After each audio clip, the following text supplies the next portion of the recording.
हे champions, कैसे हो आप सब लोग। I hope you all are doing great and I hope कि आपकी पढ़ाई भी बहुत बढ़िया तरीके से चल रही है। तो बच्चों, this is C S Swaroop and I welcome all of you to the channel of EPA, your own YouTube channel for studying CA related courses. So दोस्तों, हाल ही में हमारे इंस्टीट्यूट ने मई 2023 एग्जामिनेशन का आरटीपी पब्लिश किया था आईसीए के वेबसाइट पे, और आज के इस क्लास में हम लोग वही आरटीपी डिस्कस करने वाले हैं, some important points of that RTP. मेरे हिसाब से बहुत सारे क्वेश्चन उसमें से ऑलरेडी हमारे क्लास नोट्स में कवर्ड है, बट फिर भी कुछ क्वेश्चंस अगर एक आध दूसरा एडजस्टमेंट उसमें अगर मुझे हटके दिख रहा है तो that I will be discussing first. तो आज का ये जो क्लास रहेगा इसको मैं दो पार्ट्स में डिवाइड करना चाहूंगा। पहला पार्ट जो हम लोग डिस्कस करने वाले हैं वो उन इंपॉर्टेंट क्वेश्चंस को पहले ही डिस्कस करेंगे हम पहले कुछ मिनट्स में, जो थोड़े से हटके हैं, जो मे भी आपने कहीं पे नहीं देखे होंगे, या फिर अगर आपने देखे हैं तो मेरे हिसाब से वो इंपॉर्टेंट है आपके एग्जाम के पॉइंट ऑफ व्यू से। और जो बचे हुए क्वेश्चंस जो हमारे आईसीए के मॉड्यूल से ही चुने हुए हैं, बिल्कुल not exactly similar but almost similar to the questions which we have covered in our class notes, वो भी हम आज के इस क्लास में डिस्कस करने वाले हैं, बट वो सेकेंड पार्ट में। तो बच्चों, सबसे पहले आपको करना क्या है, तो आपको सबसे पहले आरटीपी की कॉपी जो है वो प्रिंट आउट निकालनी है। लगभग 34 पेजेस है आईसीए के द्वारा पब्लिश की हुई, जिसमें आंसर्स भी इंक्लूडेड है। तो ये पीडीएफ आप जो मैंने इस वीडियो के डिस्क्रिप्शन बॉक्स में उसका लिंक शेयर किया है, अगर आपके पास आईसीए का वेबसाइट अवेलेबल है वहां से आप डाउनलोड कर सकते हो, या फिर आप यहीं से डायरेक्टली वहां पे जाके ये डाउनलोड कर सकते हो। ठीक है, तो डाउनलोड करिएगा और इसका प्रिंट आउट बिल्कुल निकालिएगा। ठीक है बच्चों, जिनके पास कॉपी नहीं आती है उनको प्रिंट आउट निकालना मैंडेटरी है। ठीक है, बिकॉज सॉफ्ट कॉपी से आप ज्यादा कुछ पढ़ नहीं सकते हो, मार्किंग नहीं कर सकते हो। चलो जी, तो आई होप कि आप लोगों के पास ये प्रिंट आउट आ चुका है। अगर आपने नहीं लिया है तो अभी तुरंत वीडियो को पॉज करिएगा, प्रिंट आउट पहले ले लीजिएगा और उसके बाद आप ये वीडियो देखना। ठीक है, फाइन। इस वीडियो में मैं क्या करने वाला हूं, मैंने कुछ क्वेश्चंस पिक किए हुए हैं जो मेरे हिसाब से थोड़े से अलग है। पहले आज हम वो डिस्कस करेंगे और उसके बाद हम लोग आगे बढ़ेंगे बचे हुए क्वेश्चंस के साथ। ठीक है बच्चों, चलो। तो अगर आप आरटीपी को ऑब्जर्व करते हो तो आपका पार्ट 1 जो है वो अमेंडमेंट रिलेटेड है। अकाउंट्स में ज्यादातर अमेंडमेंट होते नहीं है, और अगर कुछ है तो that has been already covered in our batches, तो you don't have to worry about it. ठीक है, अगर कुछ उसमें है तो मैं आखिर में कुछ बता दूंगा, फाइन। उसके बाद जो पार्ट 2 है जिसमें हम क्वेश्चंस एंड आंसर्स देखने वाले हैं, बहुत सारे हर टॉपिक पे आरटीपी में क्वेश्चन इंक्लूडेड होता है, तो हर टॉपिक का क्वेश्चन यहाँ पे आपको दिखेगा। हाँ, कुछ अलग क्वेश्चंस है, पहले वो हम कवर कर लेते हैं और उसके बाद जो बचे हुए क्वेश्चंस है जो सिंपल है वो सिर्फ डिस्कस करके खत्म करते हैं। तो चलो जी बच्चों, अगर आपको एंड में वीडियो पसंद आता है तो बिल्कुल अपने दोस्तों के साथ शेयर करना एंड लाइक जरूर करना है। एंड हमारा चैनल अगर अब तक अभी भी आपने सब्सक्राइब नहीं किया है तो I request all of you to subscribe our channel also. ठीक है, तो चलो जी शुरू करते हैं आज का ये क्लास, जिसमें हम लोग डिस्कस करने वाले हैं आरटीपी ऑफ मई 2023 एग्जामिनेशन। ठीक है, लेट्स स्टार्ट।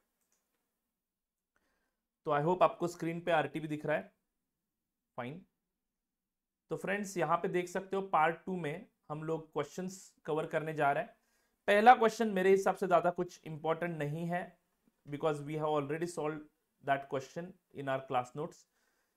मुझे जो इंपॉर्टेंट लगता है वो पहले ले लेता हूं मैं, जिसमें मेरे हिसाब से मैंने मार्क करके रखा है क्वेश्चन नंबर 4।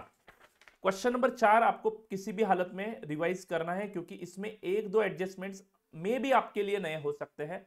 अगर आपने एमटीपीज वगैरह सारे सॉल्व करवा लिए हैं तो मे बी ये एडजस्टमेंट भी आपने देखा होगा, बट मेरे हिसाब से ये एडजस्टमेंट इंपॉर्टेंट है। प्लीज ऑब्जर्व करना कि क्या क्या इसमें इंपॉर्टेंट चीजें हैं। ठीक है, तो बच्चों मैं क्या करने वाला हूं, मैं सारे क्वेश्चन सॉल्व तो नहीं कर सकता हूं, डिस्कस करने वाला हूं मैं।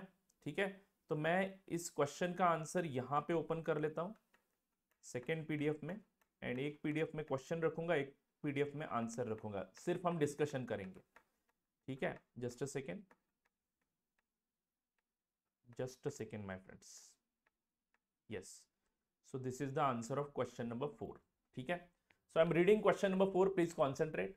Messrs New Venture, who was carrying on business from 1st June 2021, gets itself incorporated as a company on 1st October 2021. ठीक है, तो बच्चों यहाँ पे आप लोग ऑब्जर्व कर सकते हो, बिजनेस कैरिंग ऑन कब से है, 1 जून 2021 से, ठीक है, and incorporated as a company कब है, 1 अक्टूबर 2021. तो बच्चों the first accounts are drawn up to 31 March 2022, यानी अकाउंटिंग शुरू होगा 1 जून 2021 से, क्योंकि बिजनेस शुरू हुआ है 1 जून 2021 से ही, ठीक है. तो यहां से ट्रांजैक्शन हमें रिकॉर्ड करने हैं. पहला अकाउंटिंग ईयर खत्म होने वाला है 31 मार्च 22 को. तो क्लियर कट यहां पे समझ में आ रहा है कि जून, जुलाई, अगस्त एंड सितंबर, ये 4 महीने जो है 1 जून से 1 अक्टूबर तक के, इसको प्री इनकॉर्पोरेशन पीरियड बोला जाएगा. एंड उसके बाद का जो पीरियड है, उसके बाद का पीरियड यानी अक्टूबर से मार्च तक का 6 महीनों का, ये पोस्ट इनकॉर्पोरेशन पीरियड होगा.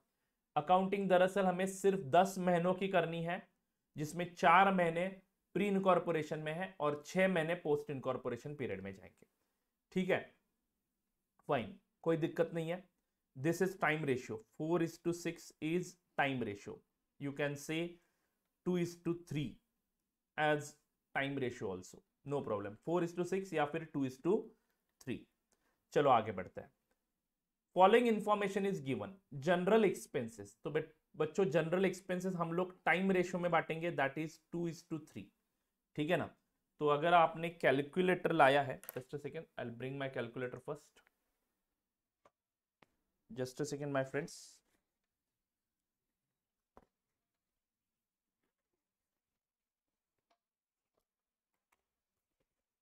Yes, here it is.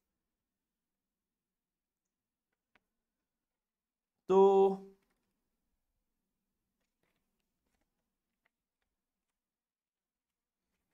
General expenses हम लोग टाइम रेशियो में डिस्ट्रीब्यूट करेंगे बच्चों. सो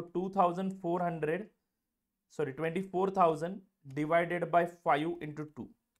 आई hope you are getting this. 9,600 जाएंगे हमारे प्री इनकॉर्पोरेशन में एंड 14,400 जाएंगे पोस्ट इनकॉर्पोरेशन में. ठीक है, आगे बढ़ता हूं. फिर डायरेक्टर्स फीस, यहां पे आप देख पा रहे हो डायरेक्टर्स फीस 24,000 पर एनम है. पर एनम हम लोगों ने अकाउंटिंग करनी है 10 महीनों की, ठीक है ना.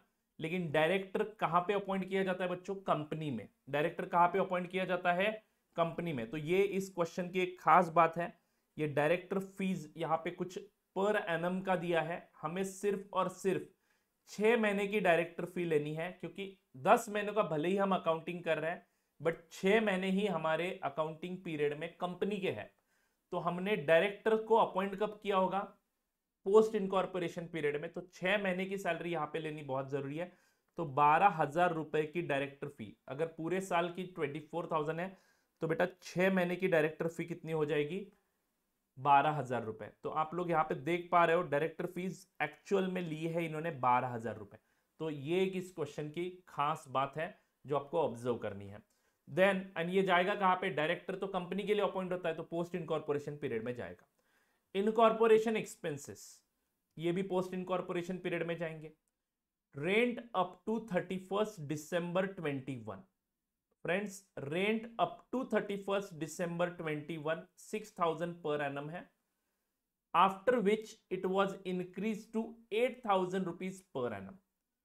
तो बच्चों जून, जुलाई, अगस्त, सितंबर, जून टू सितंबर, ये 4 महीनों का रेंट कितना है, 6,000 रुपीज पर एनम, यानी 500 रुपए per month. Up to December it was 500 rupees per month, right. तो 500 इंटू 4. तो बच्चों रेंट प्री इनकॉर्पोरेशन पीरियड में जाएगा 2,000 रुपए. क्या आप यहां पे देख पा रहे हो 2,000 रुपए कैसे निकले, यस. एंड फ्रेंड्स उसके बाद पोस्ट इनकॉर्पोरेशन पीरियड रहेगा हमारा अक्टूबर से मार्च तक का, लेकिन अक्टूबर से दिसंबर तक 500 रुपए पर महीने के हिसाब से 4 महीने, अक्टूबर, नवंबर, दिसंबर, सॉरी 3 महीने.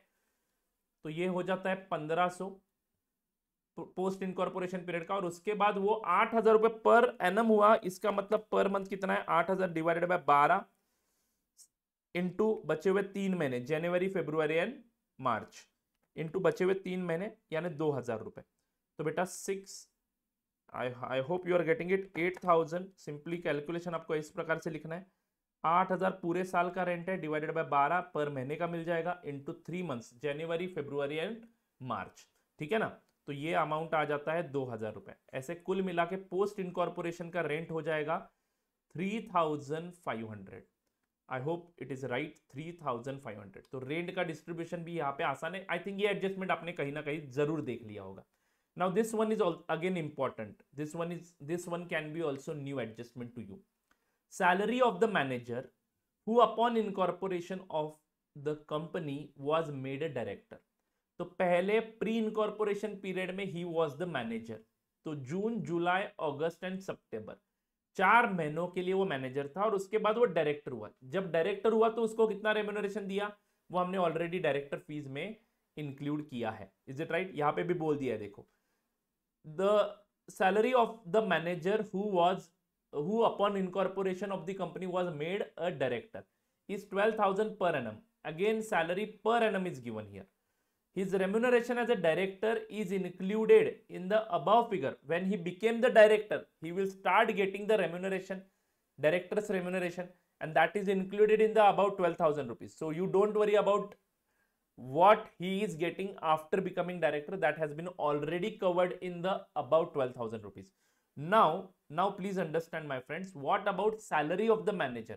He was manager for 4 months. We are giving 12,000 per annum. So 12,000 divided by 12 into 4 months. So 4,000 rupees will be considered as manager's salary. Please understand, my friends, this is one of the important adjustment of this question जो आप मे भी आपने नहीं देखी होगी। यहाँ पे थोड़ी सी गड़बड़ हो सकती थी जो मैंने यहाँ पे क्लैरिफाई कर दी है। Advertisement expenses 5,000 pertains to incorporated company only, no problem, ये भी आसान है।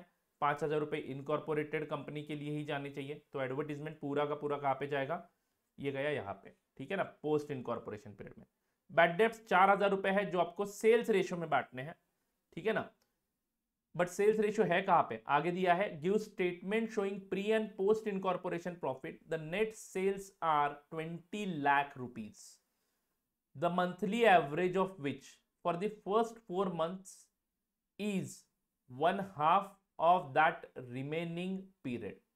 तो बच्चों monthly average of the first 4 months is half of that remaining period. तो मंथली एवरेज मानना है, तो बेटा मंथली एवरेज अगर पोस्ट इनकॉर्पोरेशन पीरियड का x मानते हो, यहां पे लिखता हूं, पोस्ट इनकॉर्पोरेशन पीरियड का अगर मंथली एवरेज x मानते हो तो प्री इनकॉर्पोरेशन का आधा है 0.5x, you can write 0.5x, is it right, according to the information given in the question.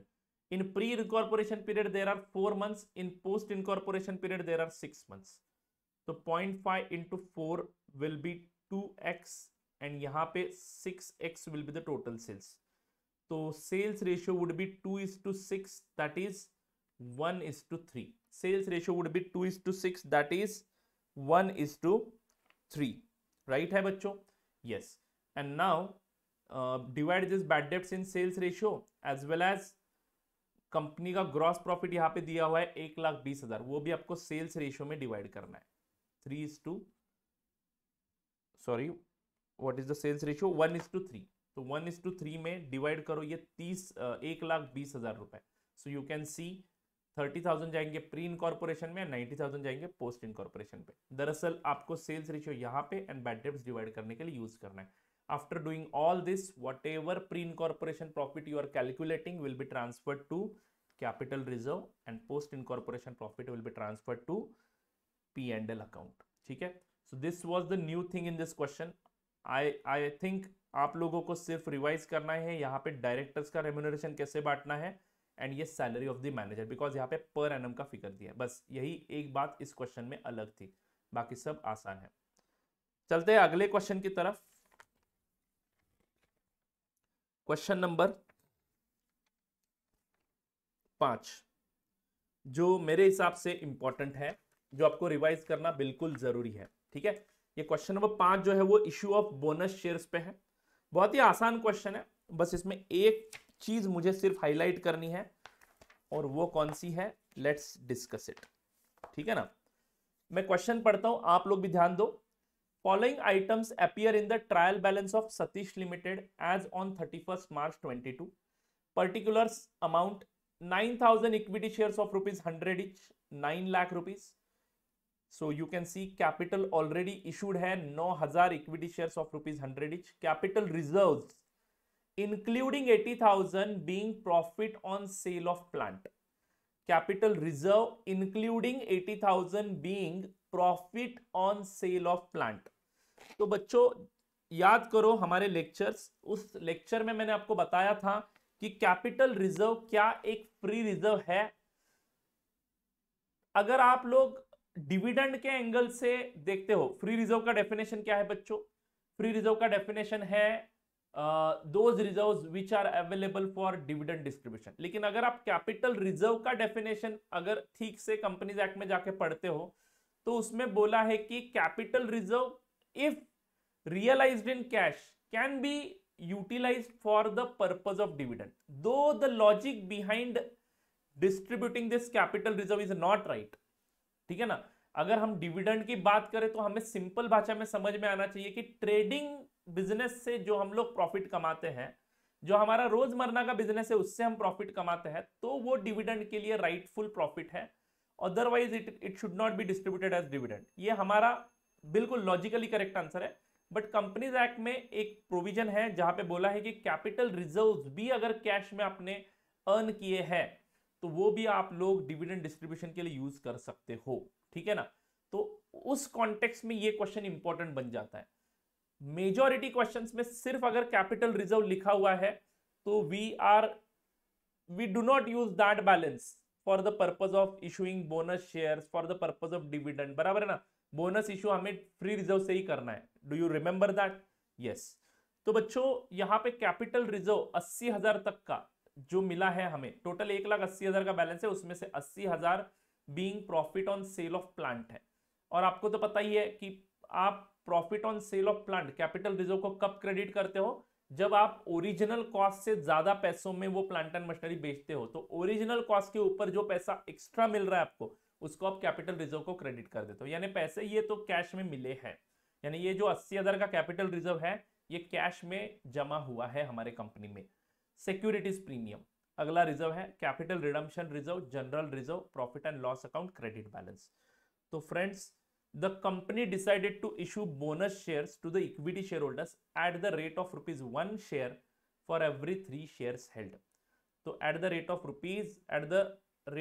₹1 share for every 3 shares held। तो 3 शेयर्स अगर आपके पास है तो हम बोनस में 1 देंगे। हमारे पास 9,000 शेयर्स इशूड है तो हम कितने बोनस इशू करेंगे?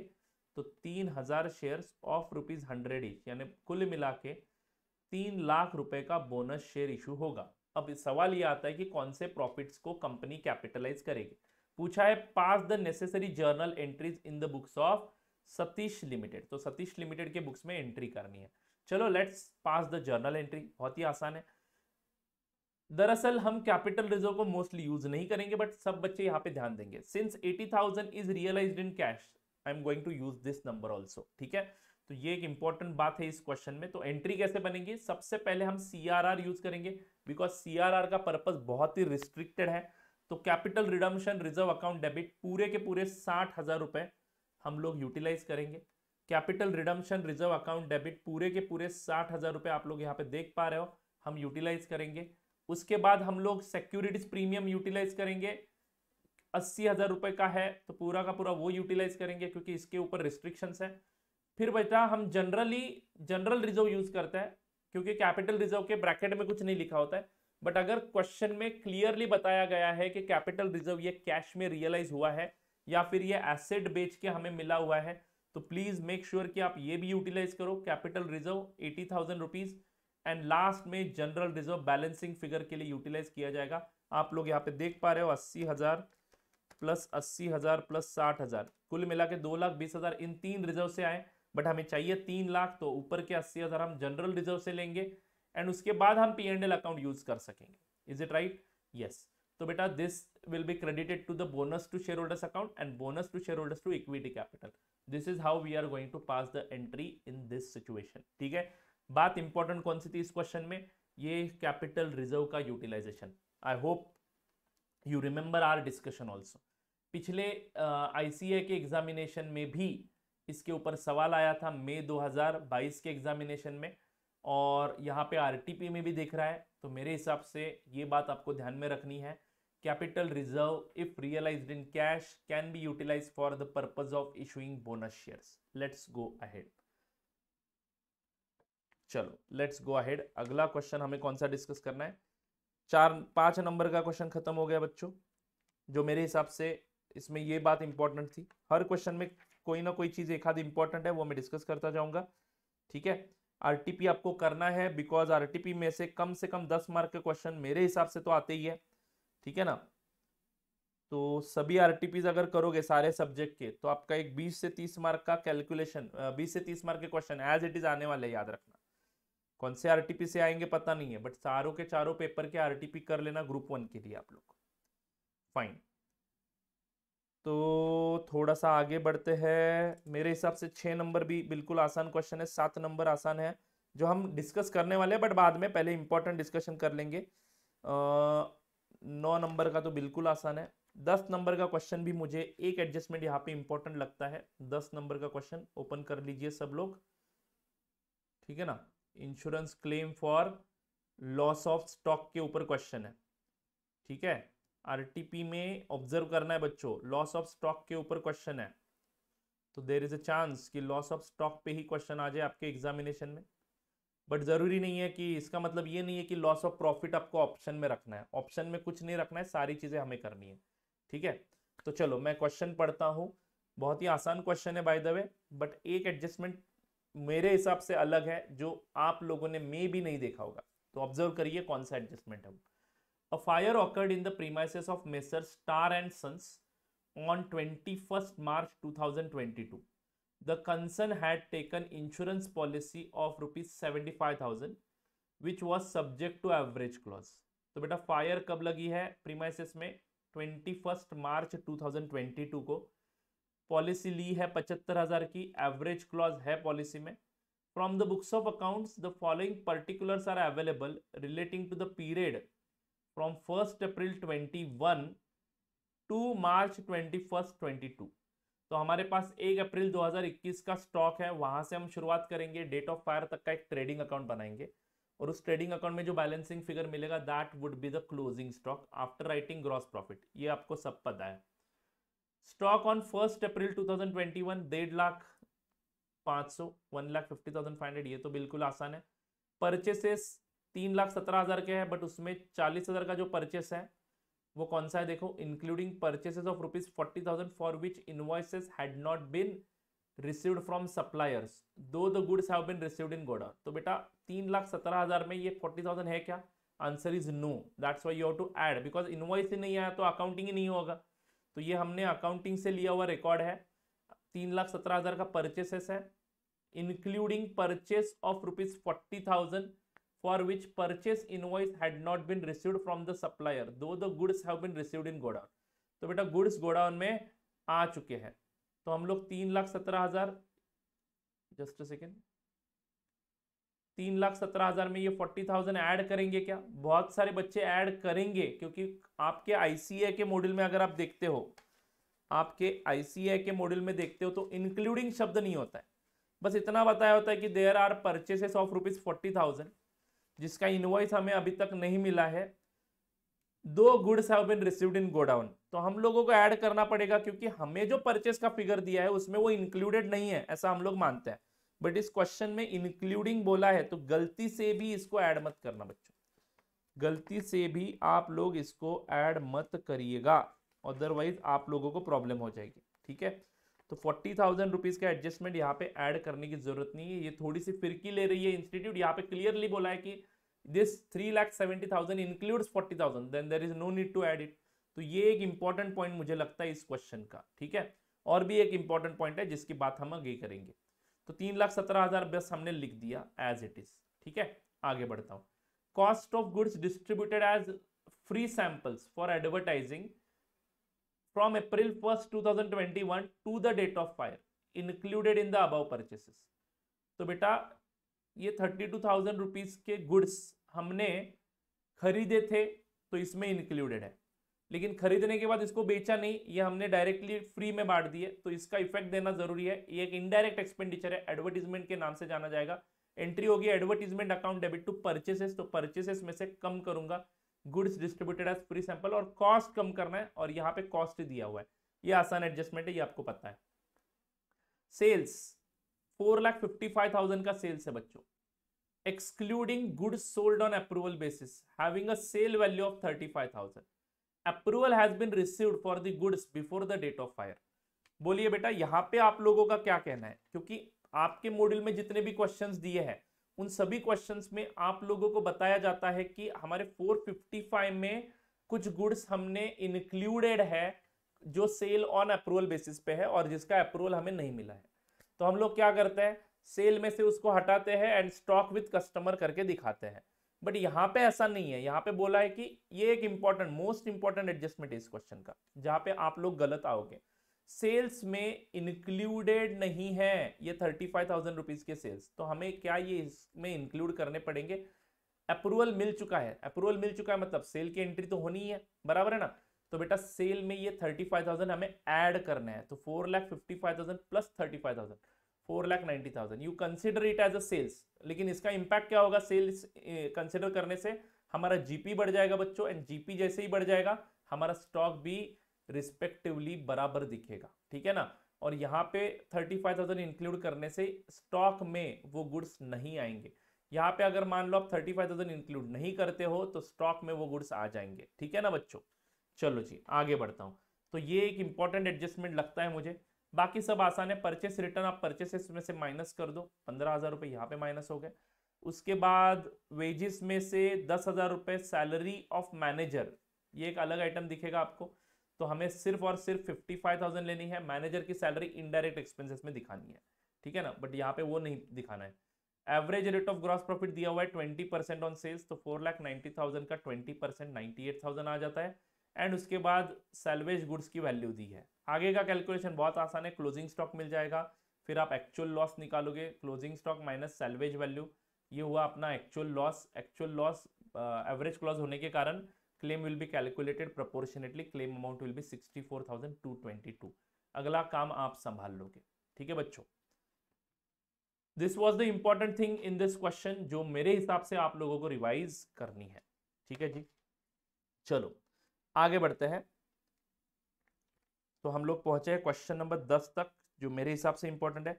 अगला क्वेश्चन हायर परचेस ट्रांजैक्शन का भी बहुत आसान है, डिपार्टमेंटल अकाउंट्स का भी आसान है, ब्रांच अकाउंट का इंपॉर्टेंट लिखा है मैंने, ब्रांच अकाउंट्स का इंपॉर्टेंट लिखा है, ठीक है।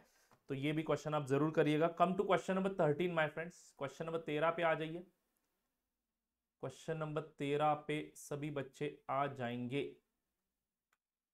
यहाँ पे आंसर भी ओपन कर लेता हूं मैं। क्वेश्चन नंबर 13 पे सभी बच्चे आ जाएंगे।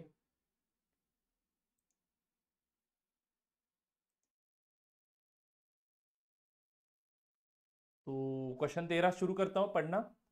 PQR has a branch at Houston, USA. Business of the branch is carried out substantially independent by way of accumulating cash and other monetary items, incurring expenses, generating income and arranging borrowing in its local currency.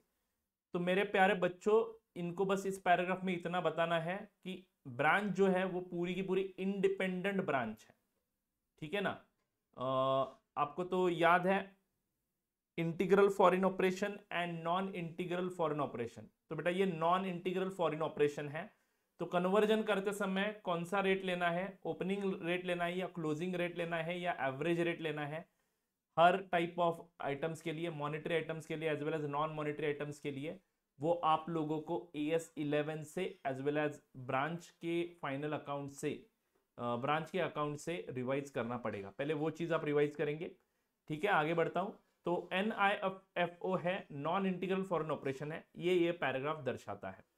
The trial balance of the branch as at 31st March 22, trial balance of the branch as of 31st March 22 is as follows. तो बच्चों आपको एक trial balance दिया हुआ है, पहले मैं question पढ़ लेता हूं, और उसके नीचे एडजस्टमेंट्स दिए हैं 1 to 5। The rate of exchange on different dates are, opening rate है 64 रुपीज पर डॉलर, 31 दिसंबर का एक रेट दिया हुआ है इन्होंने 70 रुपीज पर डॉलर, एंड 31 मार्च का क्लोजिंग रेट दिया है 75 rupees per dollar, and average rate दिया है 72 रुपीज। ठीक है, मतलब मेरे को सिर्फ opening rate, closing rate and average rate से लेना देना है। Is it right? आगे बढ़ता हूं। You are required to prepare, question क्या है, you are required to prepare the trial balance after incorporating the adjustments given and converting US dollar into rupees. यानी पहले आप ये एडजस्टमेंट्स इनकॉर्पोरेट करो, एडजस्टमेंट नंबर 1 to 5, ये सारे एडजस्टमेंट पहले आप इनकॉर्पोरेट करो, और उसके बाद जो नया डॉलर में ट्रायल बैलेंस आएगा वो आप कन्वर्ट करो रुपीज में। ठीक है ना, वो आप कन्वर्ट करो रुपीज में, यानी पहले ये एडजस्टमेंट इनकॉर्पोरेट करने की बातें होंगी, एंड उसके बाद हम लोगों को नया ट्रायल बैलेंस रुपीज में कन्वर्ट करके लेना है। कन्वर्जन करते समय कौन सा रेट लेना है वो एक यहाँ पे इंपॉर्टेंट डिसीजन माना जाता है। फाइन, तो एडजस्टमेंट्स क्या क्या है वो एक बार देख लेते हैं। Salaries outstanding on 31st March 22 US dollar 600। तो बेटा सैलरीज यहाँ पे जो लिखे हुए हैं वो पेड होंगे, और इसमें हमें इंक्लूड करने हैं ये आउटस्टैंडिंग सैलरीज। तो क्या एंट्री होगी उसके हिसाब से क्या इफेक्ट होंगे देखेंगे हम लोग। डेप्रिसिएट, मतलब मैंने टिक कर दिया सैलरीज को। Depreciate office equipment and furniture and fixture at 10% WD method. तो बच्चों यहाँ पे ऑफिस इक्विपमेंट का एक्यूमुलेटेड डेप्रिसिएशन है, एंड यहाँ पे फर्नीचर एंड फिक्सर का एक्यूमुलेटेड डेप्रिसिएशन है, उसको मैंने 2 टिक करवा दिए। 10% और डेप्रिसिएशन करंट ईयर का प्रोवाइड करना है। Closing stock on 31st March 22 US dollar में दिया है 24,650।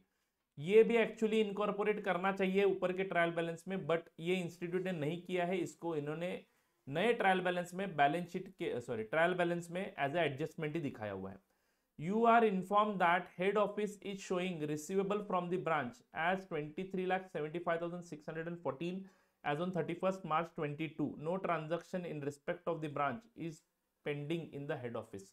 मतलब एचओ के बुक्स में एज वेल एज ब्रांच के बुक्स में एक दूसरे के बीच में जो जो ट्रांजेक्शन हुए वो सारे के सारे रिकॉर्ड किए हुए हैं। Don't worry about it. हाँ, एचओ के बुक्स में ब्रांच का बैलेंस कितना दिखता है रुपीज में, वो यहाँ पे दिया हुआ है, एंड ब्रांच के बुक्स में एचओ का बैलेंस कितना दिख रहा है वो डॉलर में ऊपर कहीं पे अवेलेबल होगा। कहाँ पे है जरा देखो बच्चों, इन the books of branch HO balance दिखा रहा है $37,322। तो इसका रुपीज में फिगर यहाँ पे अवेलेबल है, वही लिखेंगे कन्वर्जन करते समय। Office equipment includes, office equipment cost includes one office equipment of US dollar 2,400 purchased on 1/4/21। ठीक है, तो हमारे ऑफिस इक्विपमेंट के कॉस्ट में एक ऑफिस इक्विपमेंट $2,400 का इंक्लूड हुआ है, जो हमने 1/4/2021 को खरीदा है, मतलब शुरुआती तारीख पे, मतलब 1 अप्रैल को खरीदा है, मतलब उसके ऊपर पूरा डेप्रिसिएशन चार्ज होगा 1/4/2021, यानी पूरे साल का डेप्रिसिएशन इसके ऊपर चार्ज होगा। कोई बात नहीं, इंक्लूडेड है तो अच्छी बात है, पूरे अमाउंट पे डेप्रिसिएशन पूरे साल का ही लेंगे हम लोग। ठीक है ना। One furniture of the carrying value of US dollar 450। तो बेटा ऊपर जो फर्नीचर है उसमें एक फर्नीचर जिसकी कैरिंग वैल्यू यानी WDV, कैरिंग अमाउंट मतलब WDV ऑन 1/4/21 कितनी है 450, जिसका कॉस्ट कितना है 500। तो आपको कॉस्ट में से 500 कंसिडर करना है, एंड एक्यूमुलेटेड डेप्रिसिएशन 50, यानी 500 में से 50 गया तो 450 का उसका WDV है यहाँ पे। ठीक है ना। हैज बीन सोल्ड, तो बेटा बेच दिया, मतलब क्या करना है, कॉस्ट में से 500 रुपए कटेंगे, एक्यूमुलेटेड डेप्रिसिएशन में से 50 रुपए कटेंगे, एंड 450 की WDV एसेट सेल अकाउंट को जाएगी। कितने में बेच दिया 405 रुपए में, बट कब बेचा है 31 मार्च 22 को, यानी हमें पहले पूरे साल का डेप्रिसिएशन लगाना पड़ेगा इस 450 के ऊपर, एंड उसके बाद उसको सेल करने की इफेक्ट दिखानी पड़ेगी। ये सब आपको उस ट्रायल बैलेंस में इनकॉर्पोरेट करना है। क्या नया नंबर आएगा आपके फर्नीचर एट कॉस्ट का एंड डेप्रिसिएशन का, वो हमें यहाँ पे निकाल के दिखाना है। बस यही एक खास एडजस्टमेंट है इस क्वेश्चन में, बाकी सब सिंपल है, बाकी सब सिंपल है, बाकी सब कर पाओगे आप लोग, ठीक है ना। M at no profit no loss, ये बेचते समय नो प्रॉफिट नो लॉस पे बेच दी, ठीक है ना, किसको, मिस्टर एम को। M has not paid the amount till finalization of the branch account, तो बेटा एम ने वो अमाउंट अभी तक पे नहीं किया है। No entry has been passed for this sale of furniture in the about trial balance. तो I am going to discuss this adjustment only, this is very very important adjustment of this question, ठीक है ना, बाकी सब simple है एकदम fine. और ये रहे क्लोजिंग रेट ओपनिंग रेट। तो चलो कन्वर्जन करते समय हम बातें करेंगे फटाफट फटाफट कौन सा रेट यूज करना है उसकी, ठीक है। तो क्वेश्चन नंबर 13 का सॉल्यूशन मैंने यहाँ पे ओपन किया है। कौन सा रेट ओपन करना यूज करना है उसके बारे में चर्चा करेंगे हम लोग शुरुआत से, ठीक है ना, ईच एंड एवरी आइटम से। और उसमें अगर कोई चेंज हो रहा है तो that change will be also reflected, ठीक है। तो ऑफिस इक्विपमेंट एट कॉस्ट बेटा 56,400, इसमें से कोई ऑफिस इक्विपमेंट वगैरह बेचा है क्या? Answer is no. एक खरीदा है, जो कौन से तारीख को खरीदा है, 1/4/2021 को खरीदा है, जिसके ऊपर $2,400 पे किए हैं हमने, और उसके ऊपर पूरा डेप्रिसिएशन हम लोग लगाने वाले हैं। तो इसमें कोई दिक्कत ही नहीं है, ये 56,400 एज इट इज दिखेगा। तो बच्चों ऑफिस इक्विपमेंट हमारे नए ट्रायल बैलेंस में 56,400 एज इट इज दिखेगा, ठीक है ना, जिसको कन्वर्ट करना है क्लोजिंग रेट से, बिकॉज NIFO है, ये मत भूलिएगा। तो क्लोजिंग रेट कितना है जरा देखेंगे हम लोग यहाँ पे। क्लोजिंग रेट है बड़ा बच्चों 75 रुपए। तो ये लिया मैंने 75 रुपए और इसको कन्वर्ट कर डाला रुपीज में, ठीक है ना, फाइन। अब इसके ऊपर करंट ईयर के डेप्रिसिएशन की बात करेंगे। करंट ईयर का डेप्रिसिएशन प्रोवाइड करना है और नया ट्रायल बैलेंस बनाना है, तो 10% हम लोग ऑफिस इक्विपमेंट पे डेप्रिसिएशन लगाते हैं। ये 56,400 में एक एडिशन भी है, लेकिन 1 अप्रैल को ही एडिशन किया हुआ है, तो 56,400 पे करंट ईयर का डेप्रिसिएशन 10% से निकलेगा।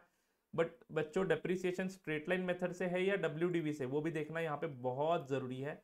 जरा देखेंगे कि कहाँ कौन से मेथड से है, WDV मेथड से है। तो राइट नाउ WDV कितनी है जरा देखो। राइट नाउ WDV है 56,400 माइनस 5,400 आज तक का डेप्रिसिएशन। तो चलो फटाफट नंबर क्रंचिंग करेंगे। 56,400 माइनस 5,400, ठीक है ना, 51,000। तो मैं यहाँ पे थोड़ा सा वन नोट ओपन कर लेता हूँ यहाँ पे।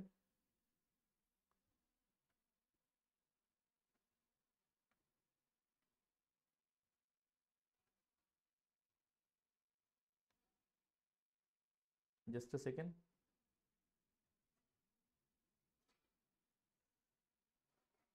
भैया जस्ट अ सेकेंड। हाँ, तो बच्चों मैं यहाँ पे डेप्रीसिएशन अकाउंट बनाता हूँ, और ये रहा एक्यूमुलेटेड डेप्रीसिएशन अकाउंट, ठीक है, जिसमें ऑलरेडी बैलेंस है बाय बैलेंस ब्रॉट डाउन कितना है 5,400, और ये रहा मेरा ऑफिस इक्विपमेंट अकाउंट, ठीक है ना। ऑफिस इक्विपमेंट में बैलेंस है 56,400। चलो फटाक से 56,400 माइनस 5,400, तो बैलेंस आता है 51,000। इसके ऊपर 10% का डिप्रिसिएशन आएगा 5,100। तो 5,100 की एंट्री होगी depreciation account debit to accumulated depreciation on office equipment 5,100। तो 5,100 यहाँ पे आ जाएगा बाय डेप्रिसिएशन करके 5,100। तो टोटल डेप्रिसिएशन हो जाएगा 5,100 प्लस 5,400, तो 10,500 will be the new balance. और P&L को जाएगा, ये डेप्रिसिएशन अकाउंट में 5,100 बढ़ जाएंगे। डेप्रिसिएशन अकाउंट का बैलेंस हम पूरा डेप्रिसिएशन कंसिडर करने के बाद ट्रायल बैलेंस में लिखेंगे। फिलहाल तो accumulated depreciation on office equipment कितना बैलेंस दिखाएगा, $10,500 का। और आप यहाँ पे देख सकते हो depreciation on office equipment accumulated 10,500। और ये जो 5,100 की इंक्रीज की वो डेप्रिसिएशन अकाउंट में होने वाली है, बट डेप्रिसिएशन अकाउंट का ये बैलेंस मैं आपको क्रॉस चेक करवाऊंगा थोड़े समय के बाद, ठीक है ना। चलो जी आगे बढ़ता हूँ, आगे बढ़ता हूँ। Furniture and fixture, furniture and fixture, furniture and fixture में क्या एडजस्टमेंट दिया है जरा खुल के पढ़ते हैं। फर्नीचर एंड फिक्सचर में से एक फर्नीचर हमने बस बेचा है, यही एक एडजस्टमेंट है, ठीक है ना। तो मैं क्या करता हूँ, यहाँ पे वन नोट में फर्नीचर एंड फिक्सचर अकाउंट बनाता हूँ। ज़रा अकाउंट देख लो, समझ में आ जाएगा। फर्नीचर अकाउंट ये कॉस्ट पे मेंटेन किया हुआ है मैंने, और उसके बाद मैं यहाँ पे दूसरा अकाउंट बनाता हूँ एक्यूमुलेटेड डेप्रिसिएशन का, एक्यूमुलेटेड डेप्रिसिएशन ऑन फर्नीचर का, जिसमें बैलेंस कितना है कुल मिला के। फर्नीचर में बैलेंस है 36,000 का, तो बेटा ये डेबिट साइड को ब्रॉट डाउन होगा 36,000, एंड इसका बैलेंस क्रेडिट साइड पे ब्रॉट डाउन होगा हाउ मच, 6840, 6840, ठीक है ना। फाइन। अब आपको पता है कि इस 36,000 में से 500 रुपए का फर्नीचर बेच डाला है, तो by sale of furniture, sale of furniture को मैं डाल देता हूं original cost of that furniture. तो यहां पे मैंने सेल ऑफ फर्नीचर अकाउंट बनाया, सेल ऑफ फर्नीचर अकाउंट बनाया, जहां पे टू फर्नीचर के नाम से आए 500 रुपए, और इसका एक्यूमुलेटेड डेप्रिसिएशन जो था वो भी मैं यहाँ पे ट्रांसफर कर देता हूँ। लेकिन बिफोर दैट आपने ये सेल किया है 31 मार्च को, तो बेटा इस 500 रुपए पे पूरे एक साल का डेप्रिसिएशन 10% से 50 रुपए वो भी लगना चाहिए। तो बाय डेप्रिसिएशन 50 रुपए, करेक्ट है। ये जो बेचा फर्नीचर उसके ऊपर का डेप्रिसिएशन है, ठीक है। इसका सेकेंड इफेक्ट आएगा डेप्रिसिएशन अकाउंट के डेबिट में, ये रहा डेप्रिसिएशन अकाउंट, इसके डेबिट में to accumulated depreciation on furniture how much, 50 रुपए। जो बेचा उसका ही लगाया, अभी जो बचा है उसका फिर से बाद में लगाऊंगा मैं फर्नीचर, ठीक है। और उसके बाद ये एसेट सेल को ट्रांसफर कर दिया। अब जो बेचा है उसके ऊपर ऑलरेडी इस 6,840 में 450 का डेप्रिसिएशन जो बेची हुई एसेट है उसके ऊपर का था, और ये 50 रुपए का नया डेप्रिसिएशन, 50 रुपए का नया डेप्रिसिएशन। आई होप 50 रुपए का ही आएगा ना, नहीं नहीं नहीं नहीं नहीं, 50 रुपए का ही आएगा क्या डेप्रिसिएशन, जरा देखो, जस्ट अ सेकेंड, कुछ गड़बड़ कर दी मैंने। 450 रुपये कॉस्ट, 500 रुपये की कॉस्ट है, 50 रुपये का डेप्रिसिएशन आज तक का है। हाँ, 50 रुपये का डेप्रिसिएशन आज तक का लगाया हुआ है, ठीक है ना। तो बचा 450, 450 पे 10% यानी 45 का डेप्रिसिएशन आएगा। So sorry about this, I have rectified the answer. Please understand my friends, 6840 में 50 रुपीज का डेप्रिसिएशन आज तक का लगाया हुआ है। जो एसेट बेचा उसकी बात कर रहा हूँ, जो एसेट बेचा उसकी बात कर रहा हूँ। जो एसेट बेचा उसका आज तक का डेप्रिसिएशन कितना लगाया हुआ है, 50 रुपीज तक का।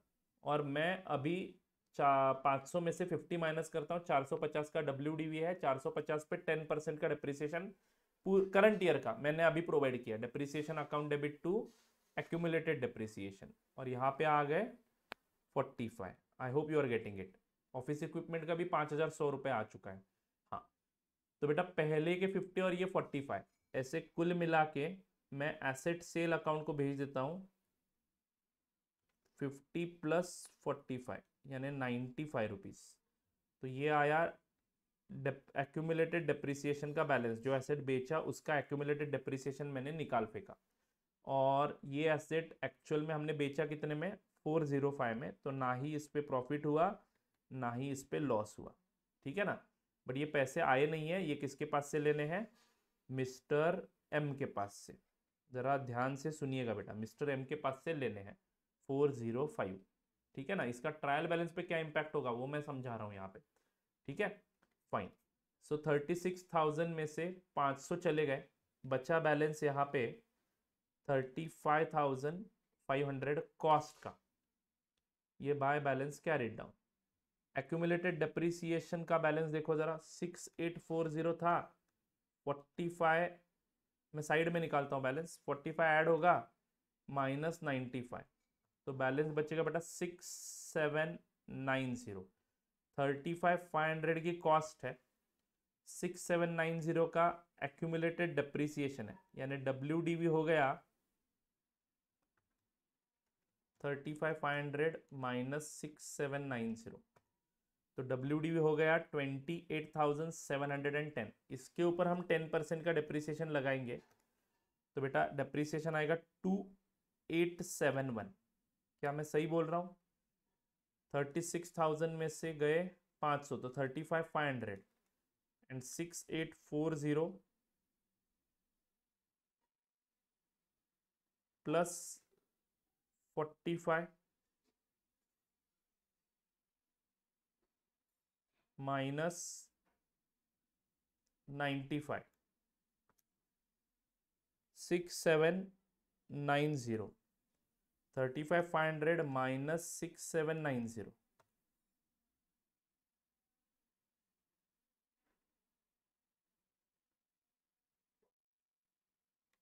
6840 माइनस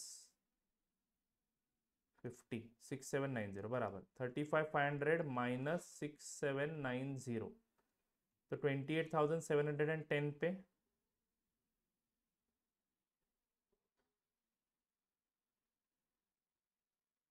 10% depreciation.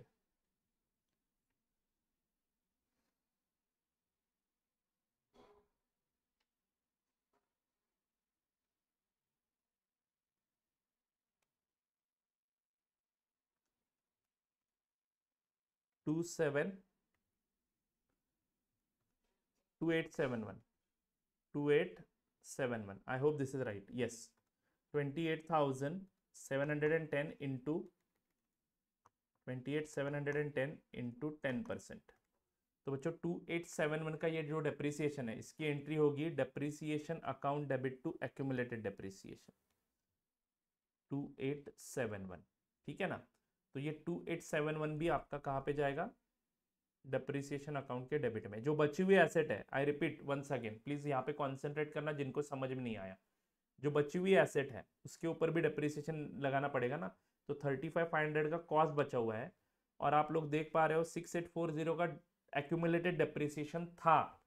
45 का जो एसेट बेचा उसके ऊपर सेपरेटली लगाया मैंने, तो ये ऐड हो जाएंगे और 95 माइनस हो जाएंगे, क्योंकि एसेट बेचा मतलब वो पूरा डेप्रिसिएशन आज तक जो लगाया था वो भी मुझे निकालना पड़ेगा जो मैंने इस अकाउंट को ट्रांसफर किया है। और यहाँ पे मैंने कंपेयर भी किया उसको सेल वैल्यू के साथ, ना ही फायदा हो रहा है ना ही नुकसान हो रहा है। तो एम के पास से 405 आने हैं, इतना समझ में आया। ये डॉलर्स की बातें हो रही है सब, ठीक है ना। हाँ, तो मैंने बैलेंस निकाला before providing current years depreciation on the remaining balance 6790 की एक्यूमुलेटेड डेप्रिसिएशन रहती है जो एसेट बेचा उसका डेप्रिसिएशन छोड़ के, ठीक है ना।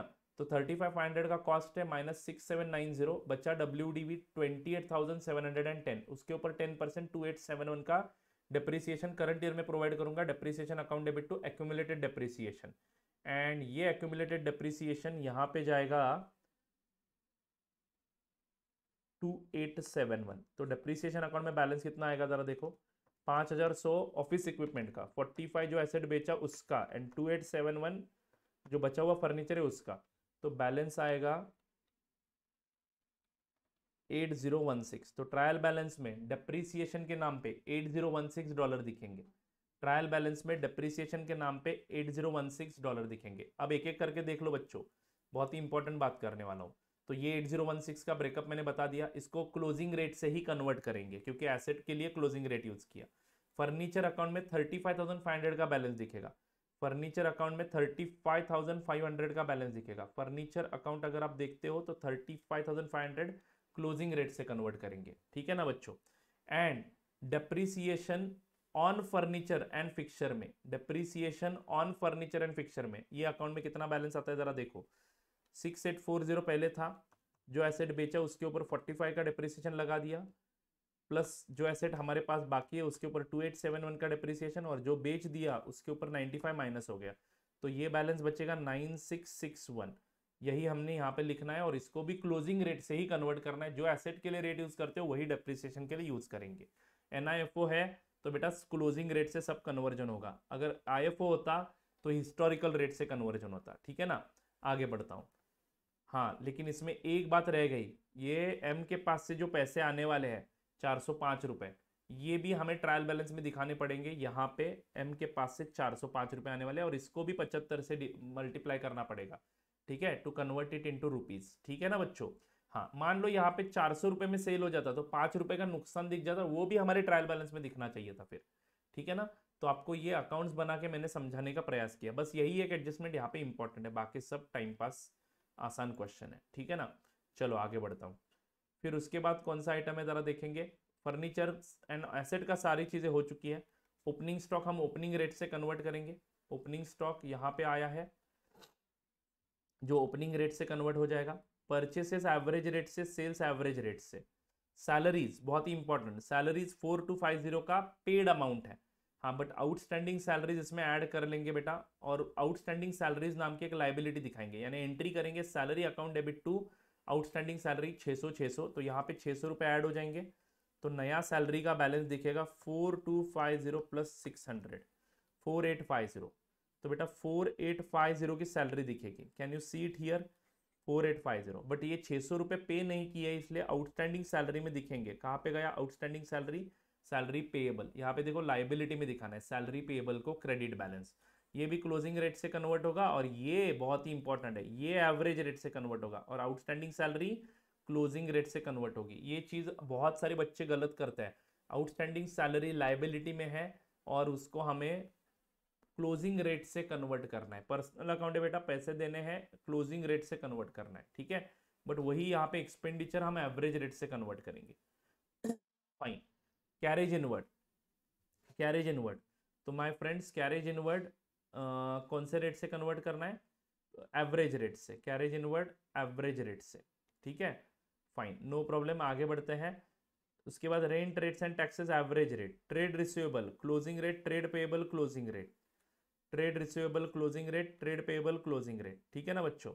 आगे बढ़ता हूँ, कैश एंड बैंक दोनों के दोनों क्लोजिंग रेट से 75 एंड 75। एम की बात मैंने ऑलरेडी की है, ठीक है। बच्चा हेड ऑफिस का बैलेंस, हेड ऑफिस का बैलेंस बेटा यहाँ पे डॉलर्स में लिख देंगे एज इट इज, बट इसको रुपीज में कन्वर्ट करने की जरूरत नहीं है, बिकॉज आपके बुक्स में ही दिया है कितना बैलेंस है, ठीक है। वैसे सैलरी का एडजस्टमेंट हमने कर दिया, डेप्रिसिएशन का कर दिया। क्लोजिंग स्टॉक भी हम लोग ट्रायल बैलेंस में ला सकते थे, उस केस में हमें परचेस में से माइनस करना पड़ता कितना डॉलर, $24,650 मुझे परचेस में से माइनस करने पड़ते, यहाँ से माइनस करता और क्लोजिंग स्टॉक यहाँ पे लिख देता। क्लोजिंग स्टॉक हम क्लोजिंग रेट से कन्वर्ट करते हैं एंड ये एवरेज रेट से कन्वर्ट हो जाता फिर, ठीक है ना। फाइन, बट नेवर माइंड, हमें क्लोजिंग स्टॉक यहाँ पे नहीं लेना है, बिकॉज वो रेट का फर्क पड़ेगा। हमें इंस्टीट्यूट के मुताबिक क्लोजिंग स्टॉक यहाँ पे लिख देना है 75 rupees. You don't include this into trial balance, otherwise there will be a different answer of it, ठीक है ना। तो ये चीज आपको याद रखनी है यहाँ पे। फाइन, आगे बढ़ता हूँ बच्चों, बस हो गया, ये ट्रांजैक्शन हमने खत्म कर लिया, ये भी खत्म कर लिया, ये भी खत्म कर लिया। एंड ये सब करने के बाद जो फर्क आएगा उसको हम एक्सचेंज गेन बैलेंसिंग फिगर करके पुकारेंगे, ठीक है ना। इसको हम सेपरेट अकाउंट को ट्रांसफर करते हैं अगर NIFO ट्रांजैक्शन है तो this was important in this question, ठीक है। फाइन, तो आपके आरटीपी को मैंने जितना ऑब्जर्व किया उसके हिसाब से यही क्वेश्चंस इंपॉर्टेंट है, ठीक है। और बाकी सारे क्वेश्चंस बहुत ही आसान है मेरे हिसाब से, ठीक है। फाइन, तो उन क्वेश्चन की भी चर्चा करेंगे हम लोग। तो आ जाइए अभी क्वेश्चन नंबर 15, अकाउंटिंग स्टैंडर्ड्स के ऊपर क्या क्या क्वेश्चंस हैं। मैं रिक्वेस्ट करता हूं सारे बच्चों को कि अकाउंटिंग स्टैंडर्ड के सभी क्वेश्चंस आप लोगों को किसी भी हालत में पढ़ने हैं, मतलब पढ़ने हैं, ठीक है। इसमें आप रिस्क ले ही नहीं सकते हो। ये 4-5 क्वेश्चन जो आरटीपी में मेंशन्ड है वो एज इट इज आप अकाउंटिंग स्टैंडर्ड के पढ़ लो बच्चों, ठीक है ना। चलो शुरू करते हैं। फ्रेमवर्क पे क्वेश्चन है बच्चों, फ्रेमवर्क टॉपिक ज्यादातर बच्चे करते नहीं है, उनको पता ही नहीं है कि 5 मार्क का फिक्स क्वेश्चन आता है इसके ऊपर। आप लोग भी जरूर करिएगा, और ये क्वेश्चन हमारे नोट्स में भी इंक्लूडेड है, अगर आप देखते हो तो लास्ट में इंक्लूडेड है, देखो, ठीक है ना।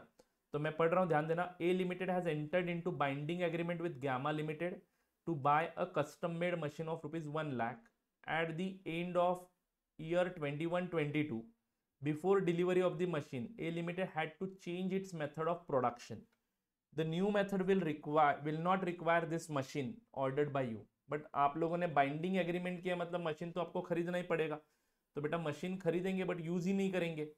The new method will not require the machine ordered and production method change हो गया, तो नया मशीन, ये जो मशीन अभी आने वाला है ये मेरे किसी काम का नहीं है, और इसकी एक्सपेक्टेड स्क्रैप वैल्यू कितनी है, नील है। हम खरीद के उसको क्या करने वाले हैं, machine will not require, sorry, the new method will not require machine ordered and it will be scraped after delivery. जैसे ही हमें डिलीवरी मिलेगी इसको हम स्क्रैप करेंगे। स्क्रैप करने की वैल्यू कितनी है, 0। You are required to advise the accounting treatment and give the necessary journal entry for the year 21-22। तो बेटा क्या ट्रीटमेंट करेंगे हम लोग 21-22 अकाउंटिंग ईयर में, ठीक है। तो बहुत ही आसान है बच्चों,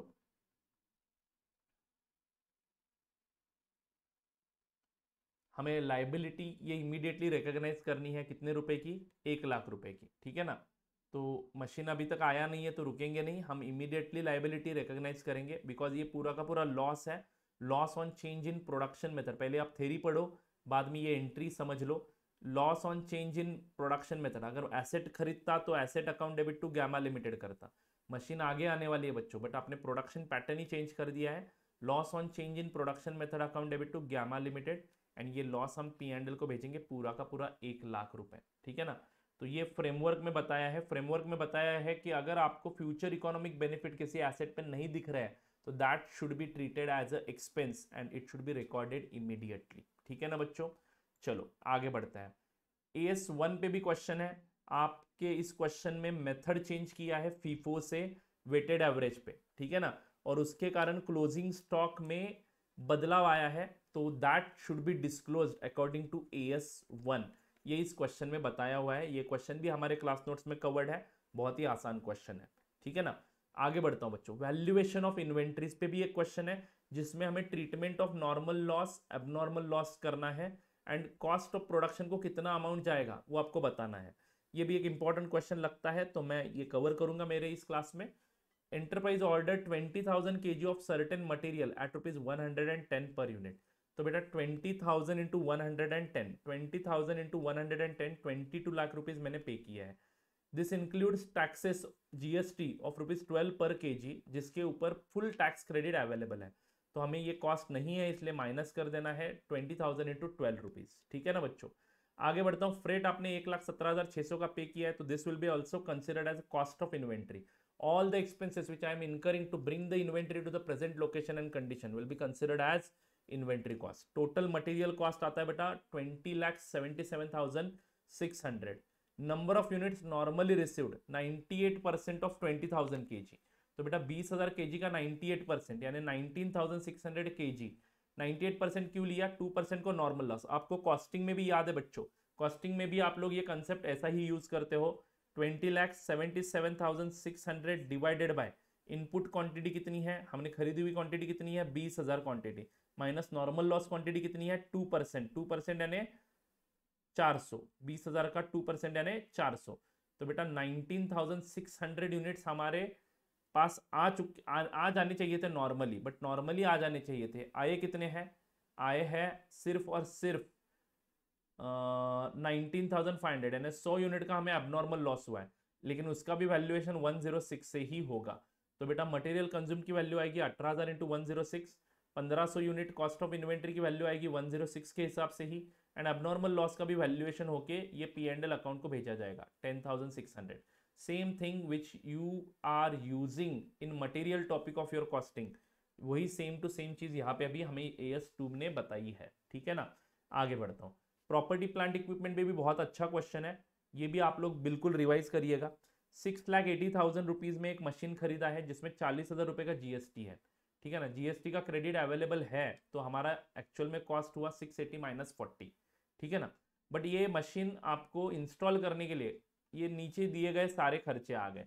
तो बेटा cost of preparation of site for installation, ये तो पूरा का पूरा ऐड होगा, ठीक है ना। साइट हमने तैयार करने का खर्चा, देन लेबर चार्जेस 56,000 के पे किए हैं, बट इसमें बोला है कि 200 out of total of 500 man hours work were spent on installation of machine.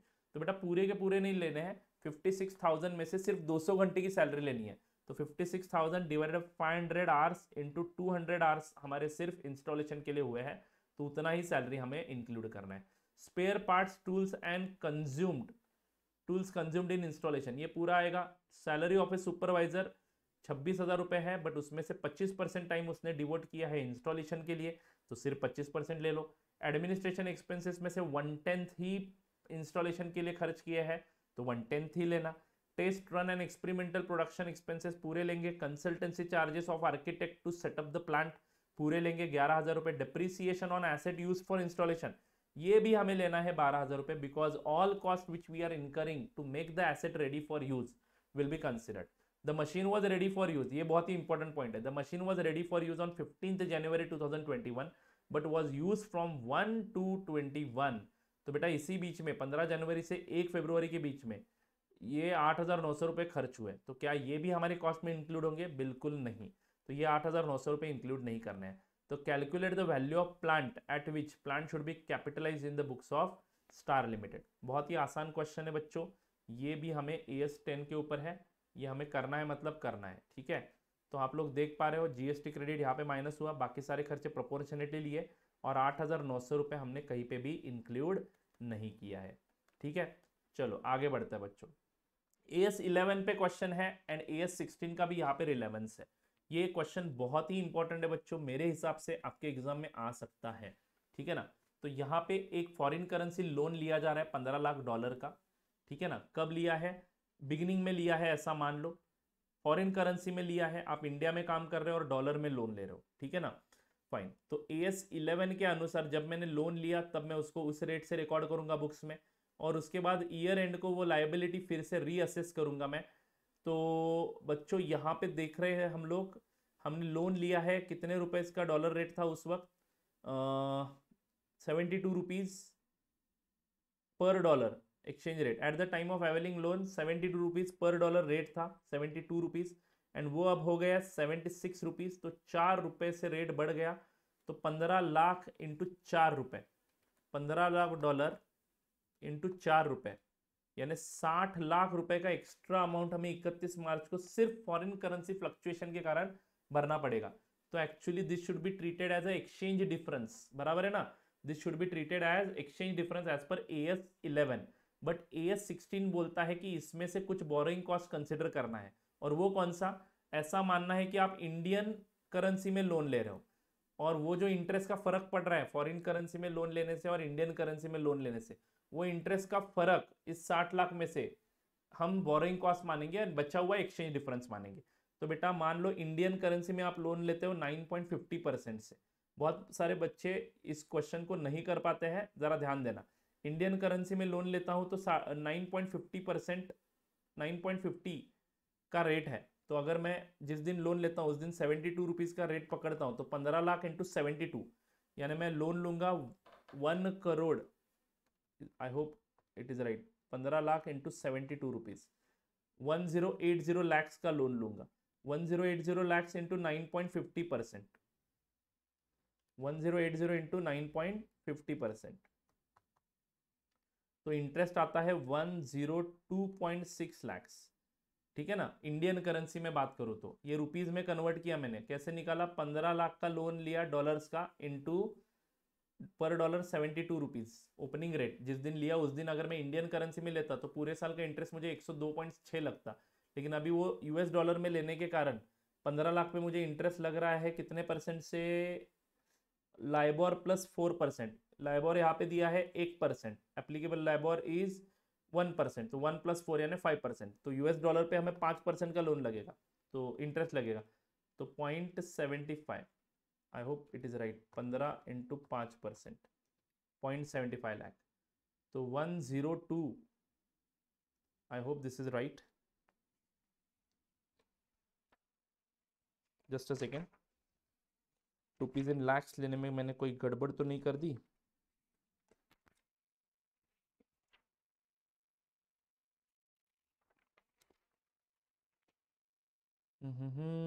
Yes, बराबर है, 102.60 ये इंटरेस्ट बराबर आया। और US डॉलर में लोन लेता हूं तो कितना आता है इंटरेस्ट? $0.75, ठीक है ना। लेकिन उसको क्लोजिंग रेट से कन्वर्ट भी तो करना पड़ेगा, 0.75 इंटू 76 रुपीज, इंडियन रुपीज के साथ इंडियन रुपीज कंपेयर होंगे ना, तो ये आ जाता है 57 लैक्स, 57 लैक्स, यानी इंडियन करेंसी में लोन लेता हूं तो 102.60 का इंटरेस्ट पड़ता है, और मैं डॉलर्स में लोन ले रहा हूं इसलिए 57 लाख रुपीज का इंटरेस्ट आ रहा है कन्वर्जन करके, ठीक है ना। तो 102.60 माइनस 57, AS16 बोलता है कि इन दोनों में जो फर्क है वो आप लोग फॉरेन करेंसी बोरोइंग्स का बोरोइंग कॉस्ट समझ लो। एक्सचेंज डिफरेंस में से, मतलब इस एक्सचेंज डिफरेंस 60 लाख में से 45.60 lakh will be considered as borrowing cost, and बचा हुआ 60 माइनस 45.60, बचा हुआ 14.40 will be considered as exchange difference as per AS11। तो AS11 के अनुसार ये एक्सचेंज डिफरेंस हो जाएगा 14.40 लाख का, and 45.60 lakh will be considered as borrowing cost. तो बच्चों ये क्वेश्चन आपको बिल्कुल करना है, बहुत ही इंपॉर्टेंट क्वेश्चन है। गवर्नमेंट ग्रांट का क्वेश्चन एकदम आसान है, एंड इन्वेस्टमेंट अकाउंट का भी क्वेश्चन एकदम आसान है। लेकिन AS16 पे और एक क्वेश्चन है जो आपको बिल्कुल करना है, मेरे हिसाब से ये भी इंपॉर्टेंट है, ठीक है ना। Expert limited issue 12% secured debentures, तो सिक्योर्ड डिबेंचर इशू किए हैं, और उससे जो पैसा रेज होगा वो कहाँ पे यूज करने वाले हो, construction of a factory building, then working capital के लिए 30, परचेस ऑफ मशीनरी के लिए थोड़ा सा, परचेस ऑफ फर्नीचर के लिए, परचेस ऑफ ट्रक के लिए, ठीक है ना। तो बच्चों इंटरेस्ट पेड करना है वगैरह वगैरह सारी चीज़ें आपको यहाँ पे दी है। बस बताना ये चाहता हूँ कि आप लोगों ने अगर कोई सेल्फ जनरेटेड एसेट के लिए ये पैसा यूज किया है, ठीक है ना, तो वो पैसा आप कैपिटलाइज कर सकते हो एसेट में, otherwise you have to treat it as a borrowing cost, ठीक है ना। तो construction of a factory building is the only asset covered under this category. तो यहाँ पे बस कैपिटलाइजेशन होने वाला है, और बाकी सारे केसेस में ये जो इंटरेस्ट प्रोपोर्शनेट अमाउंट आएगा according to the amount use, इस रेशो में बांटना है, इंटरेस्ट इस रेशो में बांटना है, 40:30:15:2:13। और ये 4 आइटम्स का P&L को जाएगा, और एक आइटम का यहाँ पे जाएगा एसेट में ऐड हो जाएगा, कैपिटलाइज हो जाएगा, ठीक है ना। तो ये क्वेश्चन बहुत ही इंपॉर्टेंट है जो आप लोग बिल्कुल करोगे, ठीक है, फाइन। तो बच्चों अकाउंटिंग स्टैंडर्ड के सारे क्वेश्चन हमने आगे के कर दिए हैं, 18 से आगे, 18 नहीं सॉरी 15 से आगे सारे क्वेश्चन हमने कर दिए हैं डिस्कस, ठीक है ना। 14 नंबर का क्वेश्चन, मैं हमेशा यही मानता हूं कि ये जो टॉपिक है अकाउंट्स फ्रॉम इनकम्प्लीट रिकॉर्ड्स, ये टॉपिक हम डिस्कस भी नहीं कर सकते, और ना ही आपको इसको रिवाइज करने की जरूरत है। आप लोगों को सिंपली ये सारे लेजर्स बनाने हैं, ओपनिंग बैलेंस, क्लोजिंग बैलेंस, जो जो इन्फॉर्मेशन दी है वो सारी पुटअप करनी है। मैं आपको बताना चाहूंगा ये क्वेश्चन एज इट इज आपके इंस्टीट्यूट के मॉड्यूल में से लिया हुआ है, बस नंबर कुछ अलग हो सकते हैं, इधर उधर हो सकते हैं, बट हमने हमारे नोट्स में तो ये 2 बार क्वेश्चन आया है, एक RTP में आया है और एक हमारे ICA के मॉड्यूल से हमने चुना हुआ है। तो ये बिल्कुल आसान क्वेश्चन है, आप लोग बिल्कुल सॉल्व करिएगा प्रैक्टिस के लिए, ठीक है, फाइन। तो अब बच्चे कौन से क्वेश्चन वो देखते हैं। डिपार्टमेंटल अकाउंट्स का क्वेश्चन भी बहुत ही आसान है बच्चों, जिसमें मुझे तो नहीं लगता है कि कोई प्रॉब्लम है। यहाँ पे सिंपली हमें एक डिपार्टमेंट अकाउंट बनाना है, ट्रेडिंग एंड P&L। हाँ, इसमें एक बात मुझे सिर्फ बतानी है इस क्वेश्चन में, बच्चों इस क्वेश्चन को आप बिल्कुल सॉल्व करिएगा। इस क्वेश्चन में बस एक बात आपको समझाना चाहूंगा, general expenses incurred for both the departments. ऐसा ही सिमिलर क्वेश्चन हमारे क्लास नोट्स में भी है, और मॉड्यूल में भी हमने देखा है, सॉरी RTP में देखा था हमने, किसी एक RTP में ये जो 7,50,000 का खर्चा है, ये डिपार्टमेंट से रिलेटेड होने के कारण सेल्स के रेशो में बांटा था सॉल्यूशन में, बट इंस्टीट्यूट ने इस RTP में प्रेजेंटेशन थोड़ा सा अलग से किया है। क्वेश्चन नंबर कौन सा है, 12। जस्ट अ सेकेंड, मैं आपको दिखाना चाहूंगा क्वेश्चन नंबर 12।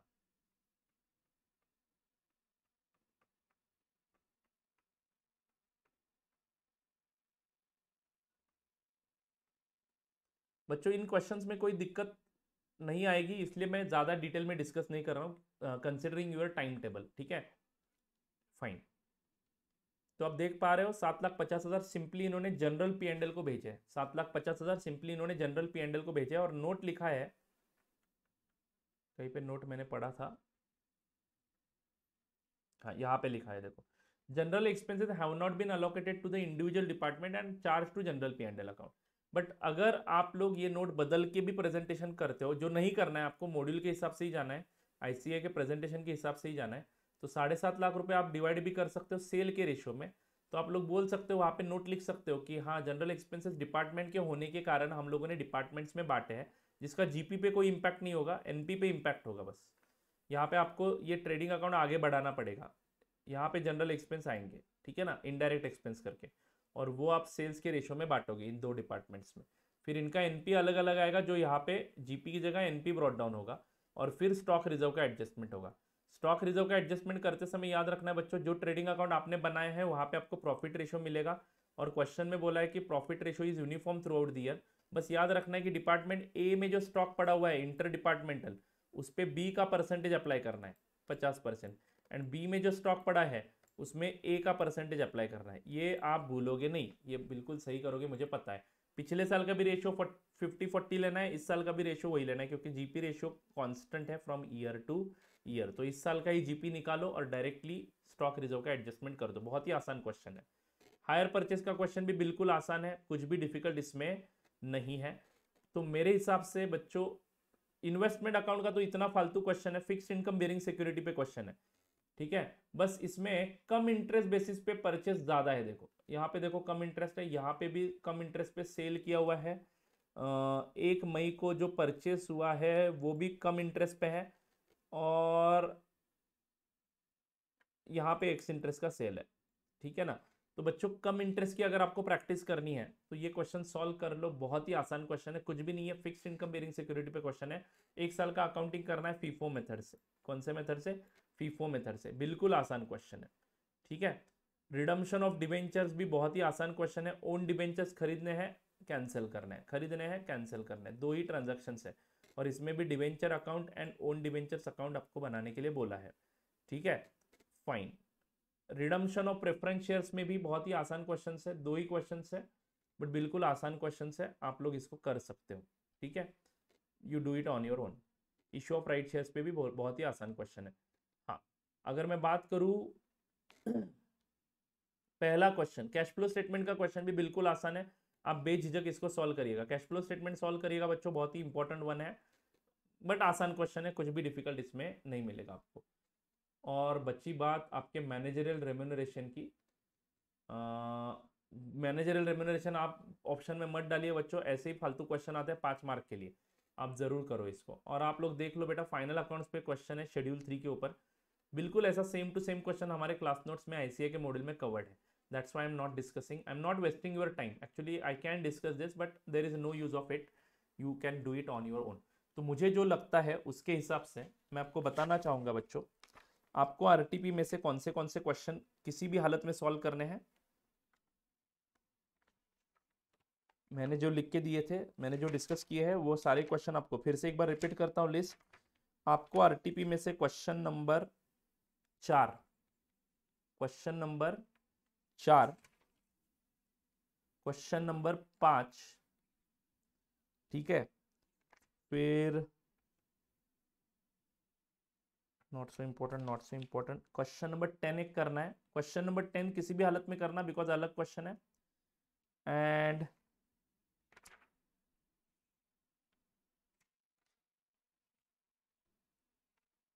एएस के सारे क्वेश्चन जो कि लिख के देता हूं मैं, 15, 16, 17, 18 एंड 19, ठीक है, एंड 13, क्वेश्चन नंबर 13। तो ये क्वेश्चंस मेरे हिसाब से आपको आरटीपी में से किसी भी हालत में करने हैं, ठीक है। बाकी सारे क्वेश्चन आप नहीं करोगे तो भी चलेगा, बट आई होप आपने मॉड्यूल के सारे क्वेश्चंस कर लिए हैं, ठीक है। बट देखने में क्या प्रॉब्लम है, पूरा आरटीपी देख के जाओ, मुझे सिर्फ डिस्कस करना था इंपॉर्टेंट क्वेश्चंस फ्रॉम आरटीपी जो आपसे नहीं छूटने चाहिए। तो चलो, आई होप कि आपको ये सेशन मदद करेगा आपके प्रिपरेशन में, ठीक है। एंड अगर आपको वीडियो अच्छा लगा है तो बिल्कुल आपके दोस्तों के साथ शेयर करना, और हमारा चैनल सब्सक्राइब जरूर करना, और वीडियो को लाइक जरूर करना, ठीक है। ऐसा ही सेम वीडियो मैं लेके आऊंगा हमारे एडवांस अकाउंट्स पेपर के लिए जल्द ही।